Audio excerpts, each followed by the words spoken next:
Yeah. It was incredible. You wouldn't believe what you have to go through before service.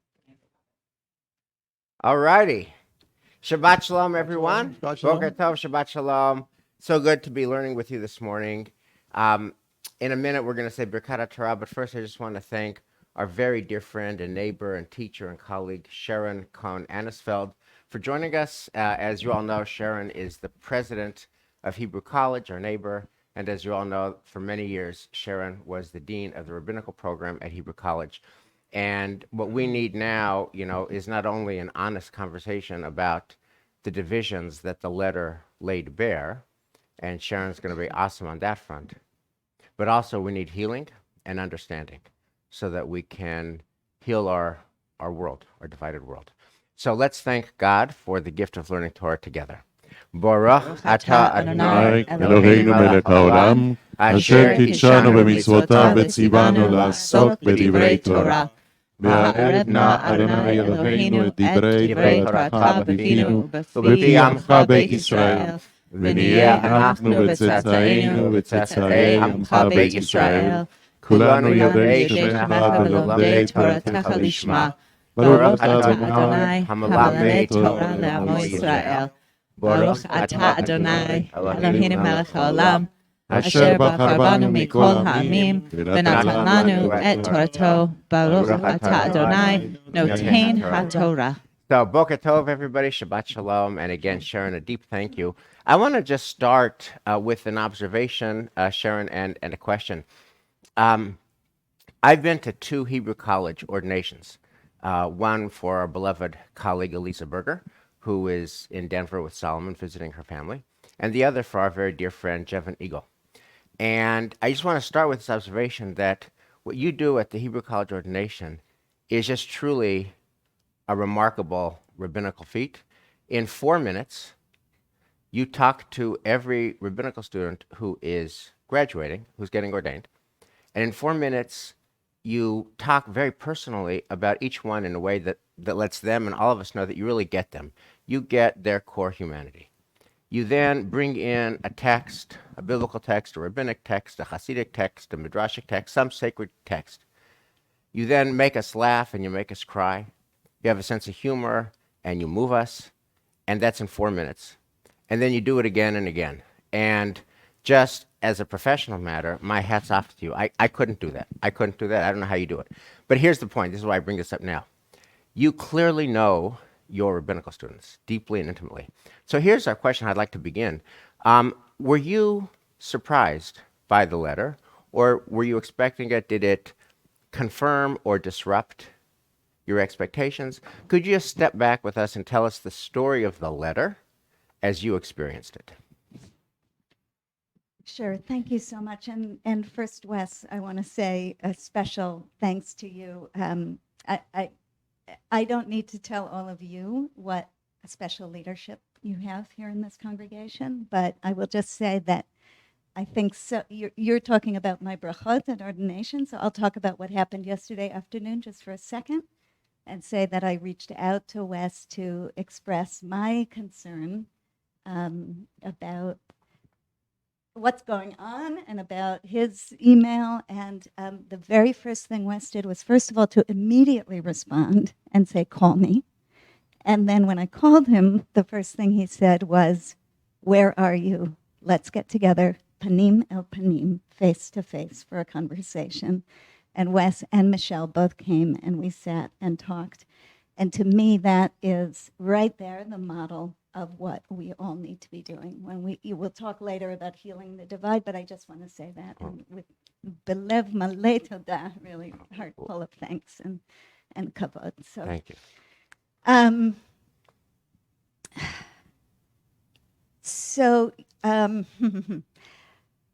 The letter did surprise me, and it did disappoint me. And I'll share in a moment.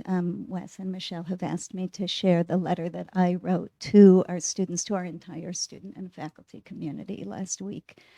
I will say my dominant emotion, I saw the letter the day after it came out. I didn't know anything about it before it came out. And I knew enough not to try to respond immediately, but to sit with my thoughts and feelings because I had a lot of them.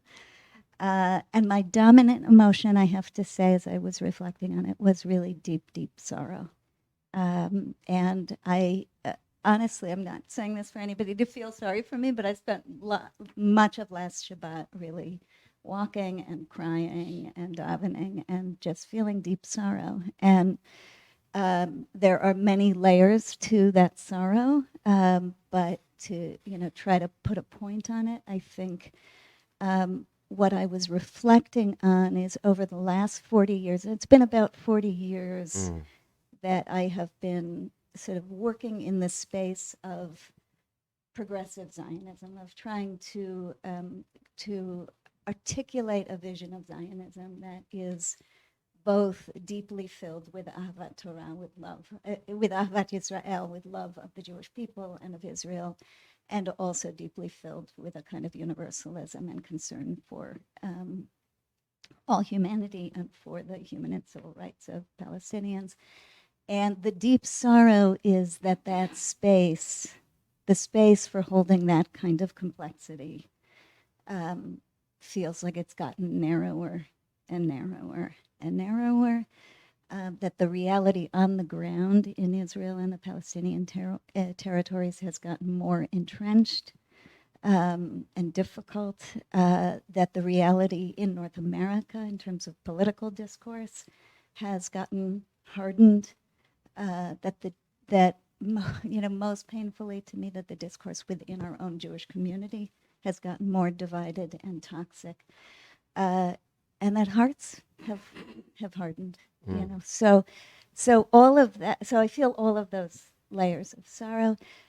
Anybody who's ever any of my students know that the Torah I try to teach is the Torah of paradox, of holding both and the deepest paradoxes of our human experience. And so the letter felt like a real failure in that regard, in terms of holding the paradox of the universal and the particular. So that's So Sharon, after your, Shabbat and weekend of walking and crying and praying, what happened next? So then I called a group of our faculty together to consult with them. Also had a lot of conversation with my board chair and dear friend, Andy Offit. But I wanted to get in some other voices. And so I spoke with faculty, and we started from a place of our personal responses and then talked about institutional response. And then I spent a day, Erev Shavuot, working on a letter to our community. And so, Birshutchem, should I read that letter? Yeah, can I just ask one last question before I do it? Rabbis and teachers know some essays or speeches or sermons we just write and it comes out, and some are labored. Which was this for you? Tell us about your creative process. Did it just come out, or was this many drafts? The heart of it tumbled out. Took a few hours, but it tumbled out. And then I shared it with a few trusted colleagues on the faculty and elsewhere, and took a couple of days to hone, because the language, all we have is language here. I was so conscious of, I'm sitting here wordsmithing while friends, dear friends and family are in bomb shelters in Israel, and, others are, people are suffering all over, and I'm wordsmithing. But that's what we have is, from here is our words and our language. So Please share. okay. So this is again addressed to our students. And I'll say one other thing quickly, which is that I made the decision not to publish this because the relational context of the letter was very important to me. This is really meant as loving tochacha, loving rebuke within, as you pointed out earlier, deep relationships with people who I really care about and respect and love. And so I made the decision not to publish it. so that to honor that relational context. But I'm honored for the chance to share it. Thank you so much. Okay, dear ones, I know that many of us, in fact, I hope all of us, feel deeply shaken by the events of the last 10 days throughout Israel and in Gaza. As we should. These are troubling and terrible times. And as worried as we are about what is happening in this moment, I suspect many of us are even more frightened about what the future will bring. We don't know, of course, but as I speak with dear friends, colleagues, and loved ones in Israel, I hear a new kind of fear about what will be, about how to step back from this precipice, about how to stitch together what has been torn apart, to create a future together for Jews and Arabs in this land that, however the borders are drawn, is inexorably home to both. Many of you signed onto a statement a few days ago that expressed solidarity with and concern for the innocent Palestinian victims of the most recent violence in Gaza and the unrelenting structural violence of the occupation over the last several decades. You did so with dozens of other rabbinical and cantorial students from seminaries across the denominational and non-denominational spectrum. This, importantly, is your right. More than that, many of us would say it is your responsibility to speak out when you feel a sense of urgent moral and spiritual concern. And I suspect all of your teachers, feel proud of your desire to teach a Torah of humanity, dignity, and empathy, even when doing so entails some personal and institutional risk. At the same time, I feel a sense of personal and institutional responsibility to share with you what felt painfully lacking in the statement, to which you lent not only your own names, but the name of Hebrew College. I feel compelled to do this both in my role as your teacher and fellow community member and in my role as president of the college, since your words reflect on and have repercussions for all of us. I want you to be cognizant of this reality and aware of the unintended consequences your statement may have. It is likely that the public nature of your statement will compel me to find ways to address this more publicly over the coming days. But for now, I want to address you as someone who teaches and learns Torah together with you, as someone who treasures this community, as someone who believes in what you have to offer to the Jewish people and to the world, and as someone whose heart is breaking. Since your letter was explicitly addressed to the heart, I will try to speak from the heart in the hope that dvarim sheyotzim min halev nichnasim el halev, in the hope that words that come from the heart will enter the heart.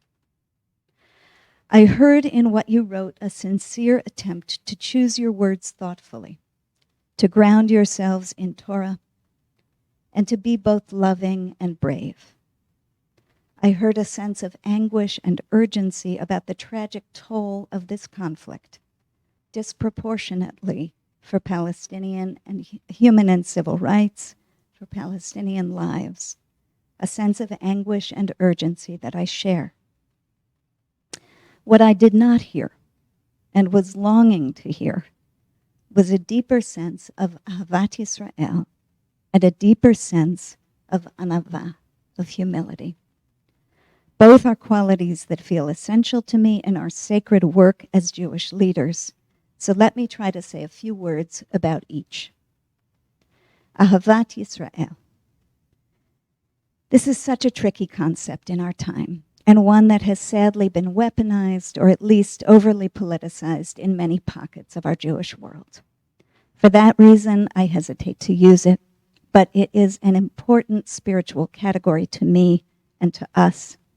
So here's the beginning of an attempt to describe what it would have sounded like to me. It would have sounded like a willingness to speak with love and compassion in the first person plural, to grieve with your fellow Jews in the first person plural, to be afraid with your fellow Jews in the first person plural, and not only to be ashamed in the first person plural, though I am aware that shame too is a powerful expression of belonging.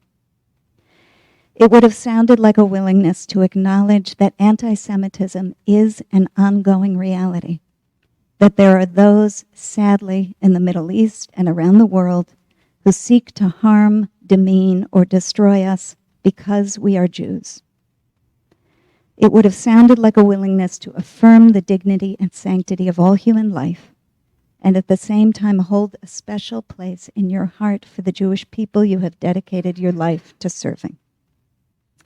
Not because our lives matter more than any other lives, God forbid, but because we are responsible to and for each other. To put it another way, in striving to hold the paradox of im ein ani li mili, if I'm not for myself, who will be for me? Uchshe'ani la'atzmi ma'ani, and if I'm only for myself, what am I? I fear you have held firmly to the latter and neglected the former. Anava. This too is a tricky one, and there are so many ways that the call for anava, for humility, can be used to silence courageous speech. And yet it is such an important quality, especially for those stepping into positions of leadership, that I want to try to address it. Here again is the start of an attempt to articulate what greater anava would have sounded like to me. It would have sounded like a humble recognition that things sometimes look simpler from a distance. It would have sounded like some acknowledgement that you are speaking from a place of relative safety and comfort. It would have sounded like some awareness of the fact that many good people who are dedicated to you, to your leadership, to your education, who are lending time and effort and money to support the college, will be deeply pained by your words. It would have sounded like some recognition of the people on whose shoulders you stand, the countless people within and beyond the Jewish community, both here and in Israel, who have been working for decades for human and civil rights of Palestinians, for an end to the occupation, for an equitable and sustainable peace, people who have shed many tears and whose hearts have been broken several times over again.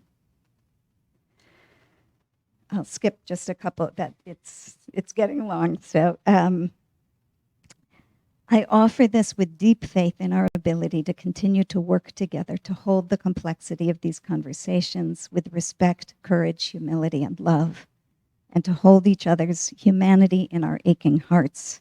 I also offer this with the awareness that we are all struggling to rise to the responsibilities of spiritual and communal leadership in an enormously challenging and complex time.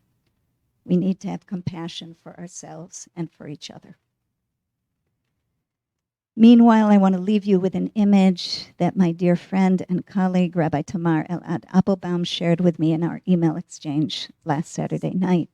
Just before Shabbat, Tamar and several colleagues put out a call for a women's prayer gathering. Over 1,000 women, Arab and Jewish, gathered to pour out their broken hearts in a joint prayer for peace.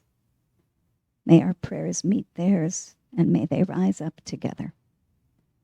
And may the Torah we received on this Shavuot help illumine a path forward through this wilderness and give us hope. With much love.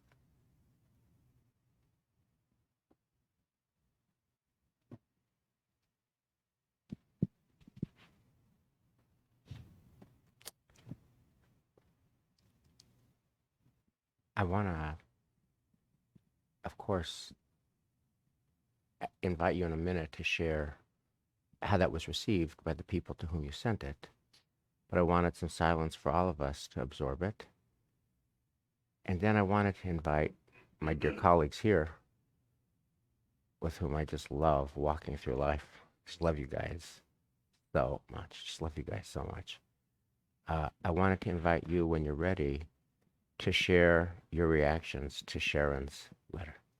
Yeah, so I was listening, in our class here since the beginning we've been talking a lot about tone of leadership and how one presents who one is speaking to and how you may give a little bit more in order to be heard. And I was struck by the real difference in tone between your letter and the one that we read from Rabbi Brad Artson, which I really was very taken with Rabbi Artson's letter, which was filled with tochacha for his students, and said, it came out very clearly and said this does not stand for the leadership principles that we stand for. You spent a lot of time in your letter going gently where your students are. In fact, using language of occupation, using language that they used, really understanding and appreciating where they are. Can you tell us a little bit about your thinking? Where were you when you reached towards them with that mindset?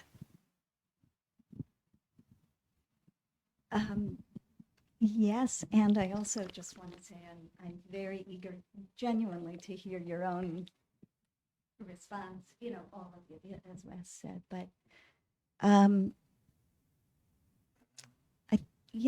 think briefly what I would say is there are two parts to that. Part of it is that there are elements that I share. That what I really felt was painful for me about the letter was what was missing. So that's a genuine. There are things that I really share in terms of the concerns. But then the other piece is it's my understanding of the only way tochacha is ever received. We know this is the halacha of tochacha. If you don't think it can be given in a way that it can be received, don't give it, essentially. And I just don't think people learn and grow from a place of feeling attacked and shamed. And so I think finding the places of connection and then pushing from there and being honest about where my disappointments were, that's the only way I know how to do it. So I just want to build on Michelle's question before we get to Elias and Dan. I have so much to learn from you, Sharon. So much to learn from you. The tone, the gentleness, sensitivity. Here's my question for you, Sharon. What do you do with your own moral outrage? Because what was not in your letter, which I was just feeling coursing through my system and it just spilled out, was moral outrage. And I just want to frame why I have moral outrage. There is so much hatred of the Jewish state now. And anti-Semitism, which is 3,000 years old, 2,000 years old, can now masquerade politically correctly as anti-Israel sentiment. And so just two things. I mean, this is like immediate, right?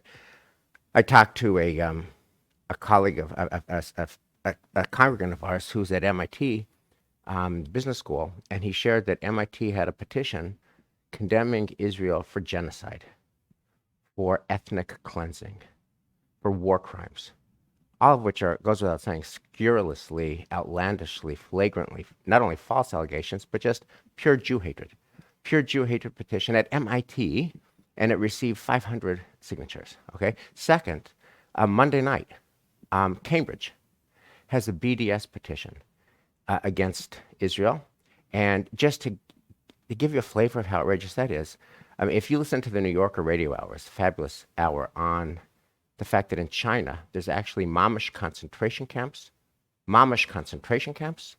for Chinese Muslims. And the scholars who are talking about it, they say the only analogy in the 20th century to that is it's the Holocaust without the killing. But it's the camps, and the only way you get into the camp is you're a Muslim Chinese person. And isn't it interesting that Cambridge says nothing about China putting Muslims in concentration camps? But Israel, which is defending itself from 5,000 missiles on innocent civilians, that's who they target for BDS. So here's my question. That just fills me with outrage, because it's Jew hatred, and I'm going to call it out. What do you do with your moral outrage, and how does moral outrage fit in with the softness, which is so beautiful and which I have to learn from? But how do you do softness paradoxically and also outrage? Yeah, maybe I need to learn from you. We do a chavruta on loving tochacha and moral outrage. Yeah, well, no, so I actually mean that seriously, that I think where you went to anger, I went to sorrow, and we know anger and sorrow are deeply connected. So some of that's constitutional and Right. temperamental. I think you're right that there is a time and a place where moral outrage is really, really important. And I feel a couple of those contexts that you named is a place for that. This didn't feel like the Right. place where, that's what I wanted to lean into. Just one last thought, and then I'll shut up and Yeah, invite my no, no. colleagues. I think I failed to make the closing point. It feels to me, now you've been the dean of a rabbinical school, and you're the president of Hebrew College now. It feels to me, if we were hiring a rabbi, another rabbi, right, in the year 2021, my first job requirement, just me, is protect and defend Israel. Love Israel. Israel is flawed like all people are flawed, like all nations are flawed. But in a world where Cambridge is trying to do BDS against Israel, in a world where MIT engineers who are so smart and scientific are accusing Israel of genocide, ethnic cleansing, and war crimes, my first criterion for a rabbi today is protect and defend publicly Israel, which is not to say you have to agree with all the positions of a current administration, which is not to say you have to love Prime Minister Netanyahu, but it is to say with all the flaws and complexities that you publicly defend Israel. And I guess that's why I went bananas. Because it just so anyway that's my anyway. Let me ask Lord Dan Nessen and our beloved Elias for your reactions to Sharon's letter. I'm not a measured person, which is why I would never have known. which is actually why I usually try not to hold any public discourse about things political. But when I read this letter, my room was actually a mess afterwards because I was throwing things around, especially because there were people that I know personally, and I was so personally disappointed by that. And I'm thinking one of the things I was thinking about is, first of all, we all have family, friends in Israel, so it was just so interesting to me. And I'm not sure, I don't know about the rabbinical program, but I'm assuming the students spent some time in Israel. And A year, so therefore the lack was so intense for me, was the lack of comprehension of the horrors of having missiles shot at you. I remember back when the Scud missiles were flying, being on the regular telephone with my brother as he was he said, I got to go, we got to get to the shelter, got to get to the shelter. It happened 10 times in a week. I was trying to talk to him, see how he's doing. Every day I'm on WhatsApp with him, seeing what's going on in Jerusalem. It's just so it's just so difficult. And I'm thinking that one of the things that the rabbinical students, these are not, for the most part, kids. They should be old enough to understand the political ramifications of these kind of statements, that this actually does create a sense that that the Jewish community is not cohesive, and that the Jewish community is in fact somewhat anti-Israel. And that it's painful. It's personally painful. So the terror and the pain, the lack of political comprehension of how these statements are going to be seen, not by the Jewish community, but the rest of the American community. Oh, look, all of these rabbis and cantors, they're with us, and it seems that there's a lot of with what's happening in this country, with Black Lives Matters, with Asian hate, all of this, I think brought to the forefront in the past 4 or 5 years by what's been happening with our political system. that country has been allowed to voice very difficult very difficult feelings of hatred towards groups of people, that these rabbis, these rabbinical students who are not kids, should have more sense than to do this. And if they're going to write a letter like this, if I were to be part of something like that, I would say, okay, I've written this letter. I'm not going to send it.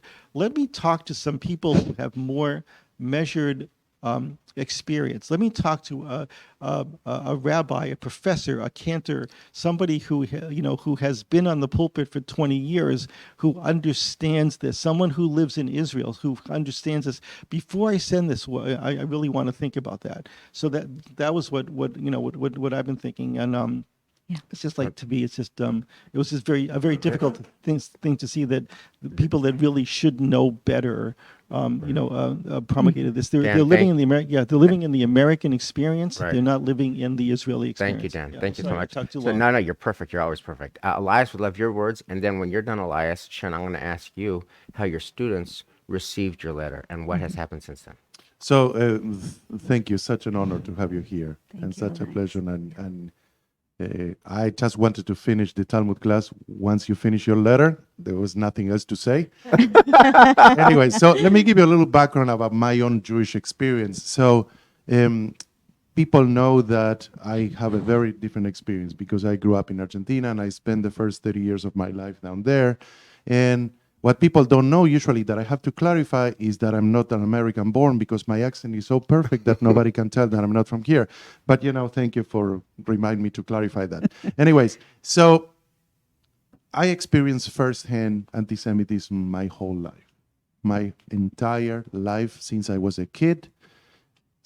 Bus drivers, kids in the neighbor, anything you want to call it, it was anti-Semitism. And I grew up building that shield, and feeling that you are not accepted in the country. While I was there, I also experienced 2 bombings in the Embassy of Israel and in the Jewish Community Center that killed many people that I knew. And then later on, when I was here, one of the judges that was following the case of trying to clarify it, he was assassinated as well. So I don't share the same experience that these students share at all. And my thoughts are in an opposite side, although I try to be neutral all the time. Now, one thing that you don't see in places like Argentina, it's a divided Jewish community, because we are all unified, we all feel the same, and we want the best for Israel and for the Jewish people. So my question to you is, clearly we are not unified here in America. Why do you think that these students purposely omitted all the things that the Israelis are suffering, and Hamas and whatever you want to call it? That it's my first question. The second question is, it seems like, based on this letter, the reason Palestinians and Israelis are not at peace is because of Israeli occupation and this and that. And we all know, those who are, those of us who have a few more decades, that in the 90s, Rabin was, from the Labor Party, Ehud Barak from the Labor Party, they offer things that nobody has offered to the Palestinians, and they rejected that. So can you talk a little bit more about why they purposely omit that? Is it because they don't see it, they don't feel it, or it's not their place to criticize what other people are doing and only criticize ourselves? Do you want me to Please, respond? by all Yeah. means.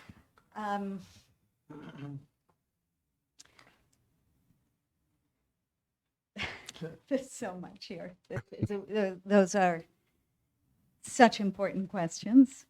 I'm smiling because the first thing I want to say, when you say why did they do X or Y? When Wes and I were talking yesterday afternoon, and he asked a similar question about what do they think and how do they respond, I said, there's not one they. And so, and this goes to the responses that I've gotten. I think there are many different reasons that people signed the statement. There are some who regret signing it. There's some who don't regret. So I don't think there's one answer to the question, but I think that my sense is that a big part of why they left that out was a desire to say, in this moment, we want to put the emphasis without caveats on our concern for the suffering of Palestinians. Again, I think that was a deep mistake and a deep problem, but that's what I think. Sort of it's in dialogue with the other side, right? I the day before, I put out a statement in which I expressed a lot of concern for Israel and Jewish Israelis under attack, as well as concern, and then mentioned Palestinian lives. And of course, I got hate mail because I mentioned at all, bichlal, Palestinian lives. So we've created this dynamic where one extreme pushes the other side into their and that's the dynamic that I'm trying to figure out. How do we help each other get out of this dynamic? And it's not just in the Jewish community, right? We don't have a cohesive Jewish community here. We don't have a cohesive Jewish community in Israel. And so our students spend a year in Israel. We have a program I'm so proud of that we call Balevav, which is focused on bringing our students deeply into relationship with Israelis while they are in Israel for the year, with Israeli individuals, teachers, peers, communities, organizations. But of course, when you say, the primary responsibility is to protect and defend Israel, I would say there are a couple of others I would put right up there. But, because it's not cohesive, there's also a question of which Israel and which Israeli voices. And so the students come back from a year in Israel and they've heard, there's much more room for debate there, as there should be, I guess, but they've heard lots of different Israeli voices. So they're feeling some loyalty also to people in Israel who are expressing criticism. I think there was a deep lack of appreciation for the full context of what it means to put out a letter like this in a publication. They wrote the letter. Here's an example of, I hate to use the word naive, but I turned 60 this year, so maybe I'm allowed to, The title that they chose for their letter was A Letter to the Heart of the American Jewish Community. The Forward, when it published their letter, got rid of that and put the headline, Rabbinic and Cantorial Students Express Solidarity with Palestinians, And some of them wrote to me and said, that's not the letter I signed. I signed a letter to the heart of the American Jew. But So what was the response? Tell us what the response is. So you write this gorgeous letter. What do they say? And how do they communicate, and where does that stand? So it's been, I have to say, very, very powerful to receive the response. I have from students dozens and dozens of responses, from faculty, board members, donors, community, hundreds. I feel like there's probably a book sitting in my inbox. The responses, for the most part, there are a couple who haven't written yet, and I'm not sure what's going on there. I would say it breaks down into 4 categories, roughly. One category is people who express deep appreciation for what I wrote and deep regret about having signed the letter. A second category is people who expressed deep appreciation for what I wrote, the content. I'm not talking about me, Right. But, the content, and not regret, but ambivalence. And sort of, I hear you, and this is why I think I would still do it again. There are those who wrote and said, can we, like you did, can we talk? Panim el panim, can we have a face-to-face conversation? I, of course, said I would do that with anybody and everybody who wants. And then there's a tiny, tiny category that haven't responded yet, and I don't know what they're thinking.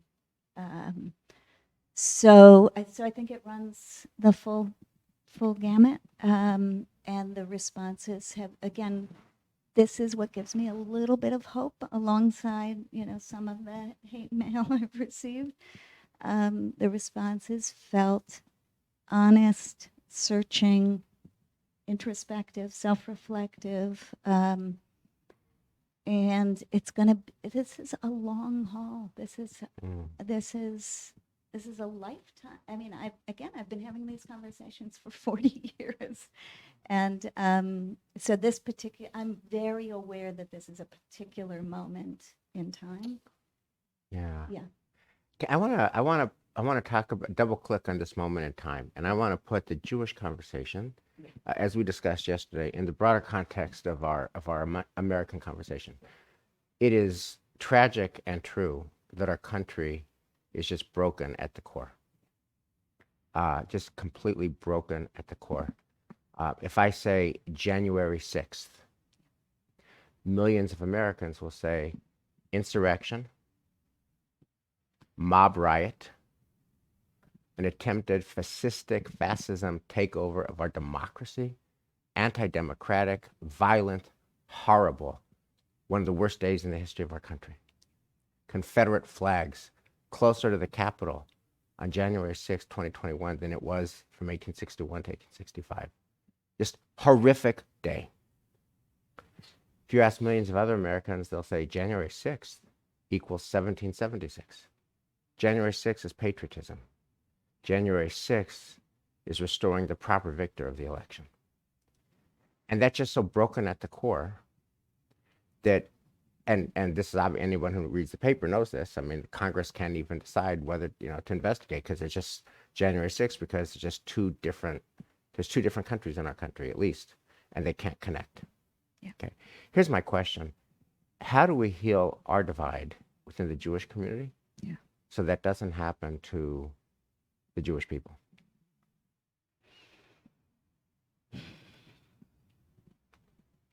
As you can see, we only have simple questions for you. We can't figure it out, Sharon, so maybe you can help Right. us. Hoshana, Hoshana.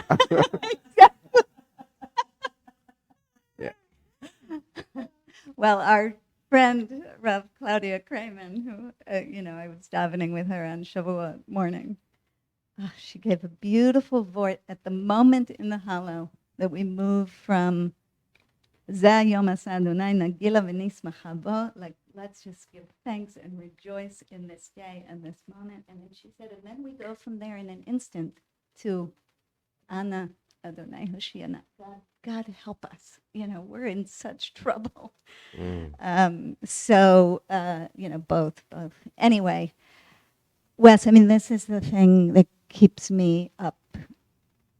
And there are a few things that keep me up at night, honestly, but this is the Healing thing. the divide. Yeah, Healing the yeah. divide. So, and you're right that the divide within the Jewish community is just it's a microcosm, it's a recapitulation of this larger divide in the country, human divides. So I'm assuming you'll share the answer to that at the end of the session. Here's all I can. Here are the three things I would say about it, and I am not a politician. I am a rabbi. I'm not a political pundit, and I have no idea how this country is going to move forward and heal those divides. What I will say about the divides within the Jewish community, which you and I both know are, let's be real, it's not just communal, institutional divide. These are divides within families, and I would say these are divides within ourselves. For many of us, these are divides within ourselves. So I would say three things, sort of principles I carry with me about healing divides. Number one, not only is there not one they, every time you hear yourself saying they, just stop and break it down. Not only that, but every human being is more than one thing. And so, and this is a really important principle to me. It's connected to the way that I understand Tselem Elohim, every human being created in the image of God, which is, we know that a form of idolatry is mistaking a part of God for all of God. So I think it is also a form of idolatry when we mistake a part of a person for the whole of that person created and we do it all the time, right? We see someone, we see their race, we think that's all of who they are. We see their illness, we think that's all of who they are. We see whatever it is. So here too, insisting on seeing that people are more than one thing and not reducing them to one thing or one thing they've said, that feels really important principle. The second important principle to me is you don't teach people to humanize other people by dehumanizing them. So how we're teaching what we're teaching, we all know this, but how we're teaching and what we're modeling is as important. It is the substance also of what we're teaching. Yeah, go ahead.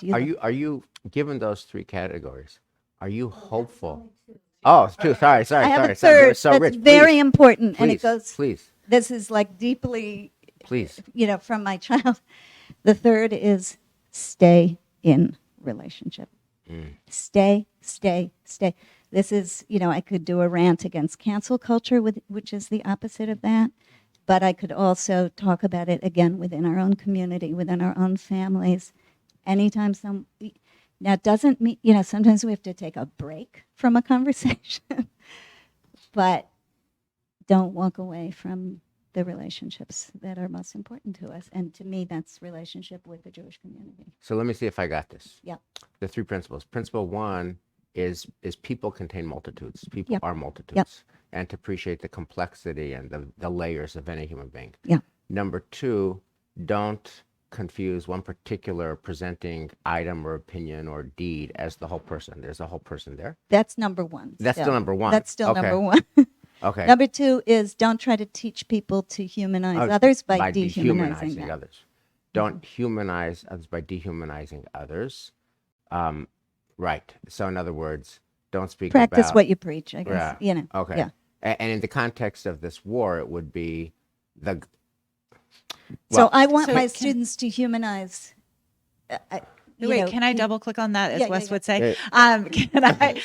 Does that mean don't say you have to understand the experience of Israelis who have bombs lobbed at them, and you have to humanize the experience of Israelis who are in shelters and in fear every moment, but don't listen to the Palestinian story? Is that what you're trying to say? Actually, so I would say, Meaning no, that we I, shouldn't say that. what I would say is I wouldn't say to my students, you have to humanize those Israeli Jews, your brothers and sisters who are sitting in shelters, and in the process dehumanize my students who I'm talking to. I'm not even talking right now about that. So I'm saying in how that's why the tone matters so Meaning- much to me. So how It do was you important get- to you to see It was important to me that to they didn't want to humanize the Israelis. That was the tone we were talking about before. It was important to me to humanize my students as I'm trying to teach them about humanizing Israeli suffering. So Meaning to validate that they were authentic, whole, valid Yeah, to do human part beings one, to recognize in their them. own The wholeness, multitudes. even The though multitudes. you Containing disagree multitudes. with them. Right. right. And then part three. And then number I- three is stay in relationship. Stay in a relationship. I want to walk you down the slippery slope for a second, because I'm I know. I know. phase Very one. challenging. People contain multitudes. Who could argue with that? Number three. Well, except we've all, myself Right. included, fail on that constantly. Okay, people contain Yeah. multitudes. Okay, number three. Stay in a Stay in- relationship. Love that. Who could argue with that? The second point I'm struggling with. Number two I is come hard. to you and I say to you, you know what, Sharon, I don't like black people for good reason. I mean, I was mugged by black people. I grew up in a neighborhood where there's a lot of tension with black people. I don't like black people. By the way, I've had congregants at Temple Emmanuel tell me this. I grew up, I had a tough neighborhood, I was mugged by black people, but I want to be a rabbi. Are you going to admit me to your school? No. No. Well, so if that's the No, case. but wait, we're talking about something else. No, I'm no, happy but to you're, have you're, that I know this. I'm presenting you with a particular obnoxious, horrible, repulsive, salient thing. Yeah. And are you dehumanizing me if you let that horrible, obnoxious, salient thing define my whole totality? So, first of all, saying I'm not going to admit you to rabbinical school doesn't mean that I'm denying your whole humanity. I could, there's a lot more I could do in that conversation Right. that could humanize you. And I could still humanize you and reject you, you know. But, I mean, it's, you Right. know, there are many good human beings who are not in rabbinical schools. Right. But your question to me was, how do we heal the divide? Right. So those are my three responses to healing the divide.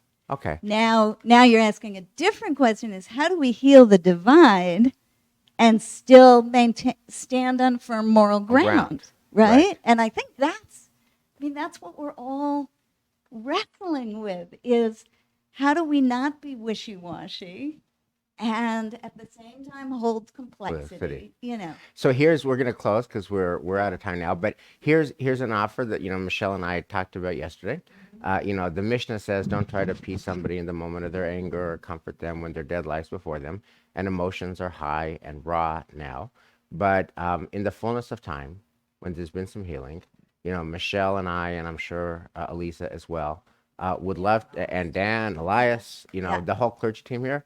Would love to go to Hebrew College and be in dialogue with the students. Dan made the point about, talking to people who have been in the field for 20 years. Yeah. We've all been in the field for 20 years. And we would love the opportunity to be in dialogue, to listen and to see and to have them listen and see. And we're just you are invited. Great. Officially here. We are in deep gratitude to you, Sharon. I just want to say thank you, and I have so much to learn from you. And we need your spirit to heal our people and to heal our land. So, Sharon, thank you so much, and Shabbat Shalom. Thank you so much. Really, thank you. Shabbat Shalom. Shabbat Shalom, everyone. Shabbat Shalom.